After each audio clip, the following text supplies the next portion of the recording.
தர்மத்தை காப்பதற்காகவும் அதர்மத்தை அழித்து தர்மத்தை நிலைநிறுத்துவதற்காகவும் மகாவிஷ்ணு எடுத்த 9வது அவதாரமே ஸ்ரீகிருஷ்ண அவதாரம். கண்ணன் பிறந்த தினம் கிருஷ்ண ஜெயந்தியாக நாம் கொண்டாடுறோம்.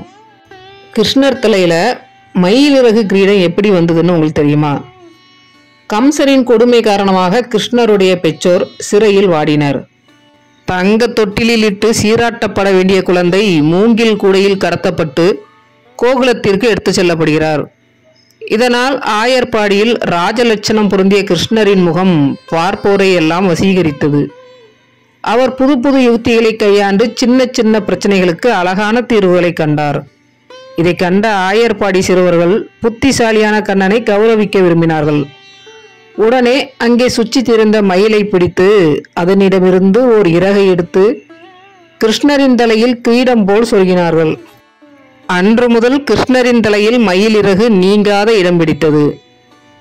கிருஷ்ணருக்கு துளசி மாலை மிகவும் பிடிக்கும். ஏன் தெரியுமா? கிருஷ்ணருக்கு எத்தனை மாலை அணிவித்தாலும் துளசி மாலை என்பது ஒரு தனிச்சிறப்பு கொண்டது. ஏன் துளசிக்கு மட்டும் இப்படி ஒரு தனிச்சிறப்பு? அதை மட்டும் ஏன் பகவான் ஸ்ரீ கிருஷ்ணர் அதிகம் விரும்புகிறார் தெரியுமா?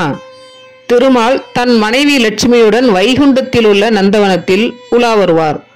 அங்கு மலர் செடிகளுக்கு நடுவே ஒரு துளசி செடி இருக்கும். அவற்றை பார்த்து கொண்டே வரும் திருமால் துளசி செடி வந்ததும் அதன் அருகே நின்று கொள்வார். துளசியின் சிறப்பு பற்றி அன்னை மகாலட்சுமியிடம் எடுத்துச் சொல்வார். லட்சுமி, இந்த துளசி அமிர்தத்திற்கு நிகரானது. இதற்கு மரணம் என்பதே இல்லை. இதை நான் மிகவும் விரும்புகிறேன். எத்தனை மாலை அணிவித்தாலும் துளசி மாலை அணிவித்தால்தான் நான் மகிழ்வேன். இதை அணிந்தால்தான் எனக்கு அழகு என்று சொல்வார். ஆனால் துளசியை மட்டும் கிருஷ்ணர் புகழ்கிறாரே என மற்ற செடிகள் வருத்தப்படுவதில்லை. இந்த துளசி செடியின் அருகில் நாம் நின்றதால் தானே திருமாலும் லட்சுமியும் இங்கே வரும்போது அவர்களை நாம் ஒரு சேர தரிசிக்க முடிகிறது என்று மகிழ்ச்சி அடையும். இதனால்தான் பெருமைக்குரிய துளசியை கிருஷ்ணருக்கு மாலையாக அணிவிக்கிறோம். துளசி மாலை அணிவித்து வழிபட்டால் கசப்பான விஷயம் அனைத்தும் முறிந்து இனிப்பான வாழ்க்கை அமையும். குழந்தை கிருஷ்ணர் ஏன் ஆளிலையில் படுத்திருக்கிறார் தெரியுமா? எத்தனை விதமான இலைகள் இருந்தும் கிருஷ்ணர் ஆளிலையில் படுத்திருப்பதற்கு ஒரு காரணம் உண்டு. தாவர வகையிலேயே மிகவும் உயர்ந்த இடத்தை பெறுவது ஆலமரம். ஆளிலைக்கு ஒரு விசேஷ சக்தி உண்டு.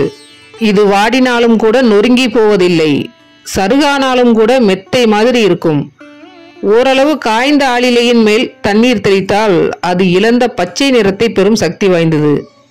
கண்ணன் பிறப்பு இறப்பு இவற்றிற்கெல்லாம் அப்பாற்பட்ட ஆத்மா என்பதை இதன் மூலம் நிரூபிக்கின்றார்.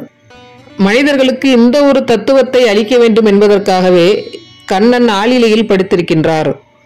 வாழ்க்கை என்ற சம்சார கடலில் அனுபவிக்கும் இன்ப துன்பங்களை ஒரு விளையாட்டாக எடுத்துக்கொண்டு என்னை போல் ஆனந்தமாய் இருக்க வேண்டும் என்று கிருஷ்ணர் அழகாக கூறுகின்றார்.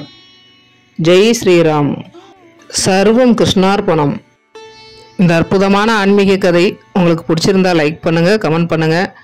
இதுவரை இந்த சேனலை சப்ஸ்கிரைப் பண்ணலன்னா மறக்காமல் சப்ஸ்கிரைப் பண்ணுங்கள். நன்றி.